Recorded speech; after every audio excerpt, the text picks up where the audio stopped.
Industrialization is not a resource story. In fact, it's actually a connectivity story. And it's about, the real value comes from connecting those resources to markets.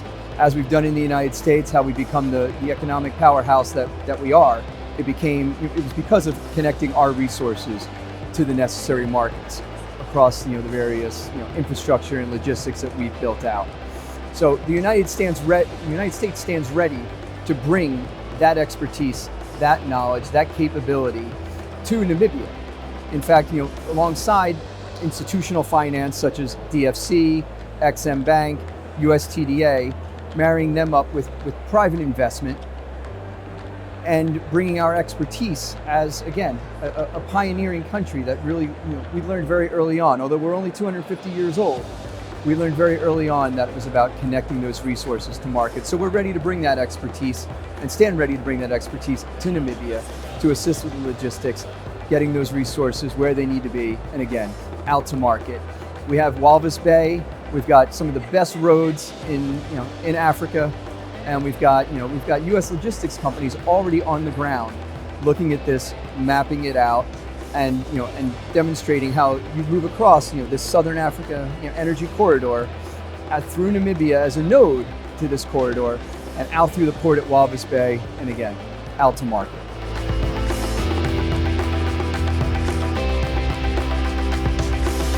What I think Namibia is actually doing right. Namibia, they realize the potential they have under the ground. They realize the potential they have out in the Orange Basin with the oil and gas developments there. And what they're doing is they're building above ground. Because again, it's about getting those resources out to market. But they're not only building infrastructure and logistics, they've built the necessary regulatory frameworks that are a signal to private investment that this is a stable, rule of law country that investors can feel comfortable investing in. As you know, in a frontier market, and there's quite a bit of assurances that U.S. investors need when investing in a frontier market. But in a frontier market, they need to feel comfortable, and Namibia is doing that well. Again, they've built out the regulatory frameworks. They have political stability, and they're a rule of law country. So, when it comes to private investment, sophisticated investors, they don't gamble. And I like to say, capital follows trust. And Namibia is really signaling to the world that not only can they move the materials out to market, but that investment is safe, in the country.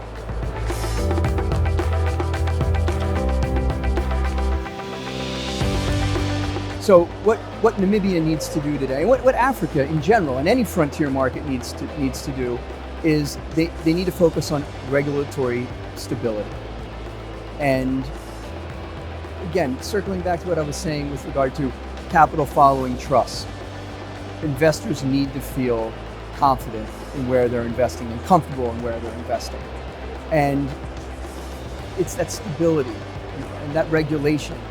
Knowing that when you invest in a country like Namibia, you're investing in, again, a rule of law country that's transparent, that has taken the time and the consideration to put in place the necessary regulation that you unfortunately haven't seen elsewhere, on the continent in a significant way that you would hope, because again, that's what attracts investment.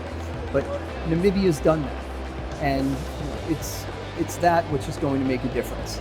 It's that regulatory stability, and it's going to allow that that capital to follow.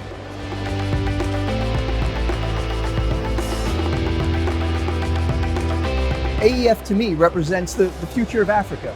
This here, what we're seeing, you're bringing investors, you're bringing entrepreneurs, engineers, folks like myself. You're bringing people, ministers from various different countries.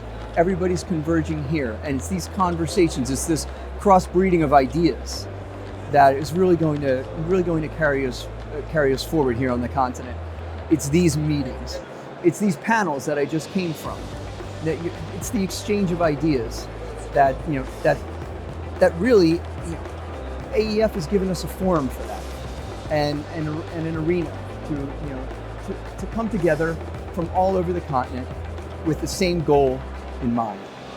Really, how do we best move forward, industrializing the future here on the continent, and getting, again, those resources, those precious resources here on the continent. It's not a lack of resources here. I mean, it's actually, abundance is probably the word we should be using. But it's getting those abundant resources out to market. And what we have here is we have an ecosystem of the right people to be starting to have those conversations, to be moving things forward, and allowing for that to happen. Whether it's through the port at Walvis Bay, along that Southern Africa Energy Corridor, up through up through Libido Corridor and elsewhere on the continent. Those people are here today, and they're all focused on the industrialization here on the continent.